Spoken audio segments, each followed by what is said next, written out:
Dobar večer. Nedjelja je obilovala suncem i toplinom, pa su mnogi iskoristili dan za boravak na otvorenome.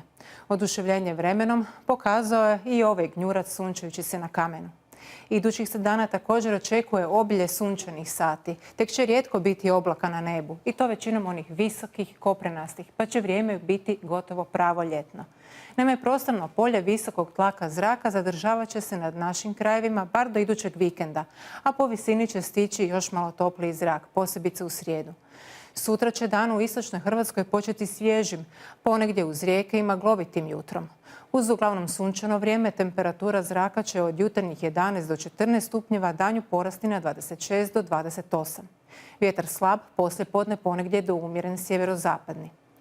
U središnjoj će Hrvatskoj ponedjeljak također biti pretežno sunčan. Ujutro će ponegdje biti kratkotrajne magle, a danju umjerene naoblake. Jutarnja temperatura zraka od 12 do 15, a najviša dnevna između 26 i 29.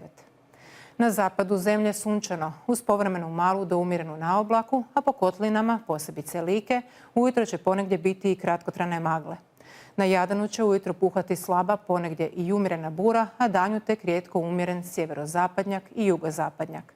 Najniža jutarnja temperatura zraka u Gorskom kotaru u Lici između 10 i 15, duž obale i na otocima od 16 do 21, najviša dnevno od 25 do 30.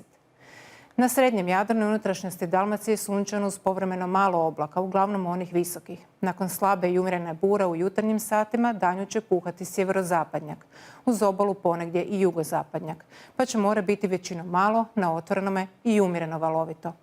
Jutarnja temperatura u unutrašnjosti od 13 do 17, a duž obale i na otocima od 19 do 22. Danju vrlo toplo i vruće. I na krajnjem jugu prevladavat će sunčano vrijeme, a nerijetko će biti i vruće. Slabu i umjerenu buru danju će zamijeniti sjeverozapadnjak, uz obalu zapadnjak i jugozapadnjak.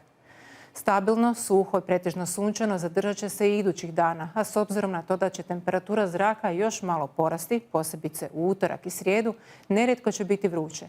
Vjetar će biti uglavnom slab do umjeren, ujutro bura, danju sjeverozapadnjak, uz obalu jugozapadnjak i zapadnjak. U unutrašnjosti će također i dalje prevladavati sunčano vrijeme. Jutra će biti razmjerno svježa, ponegdje i maglovita, temperatura će biti u porastu, pa će sredinom tjedna mjestimice biti i vruće.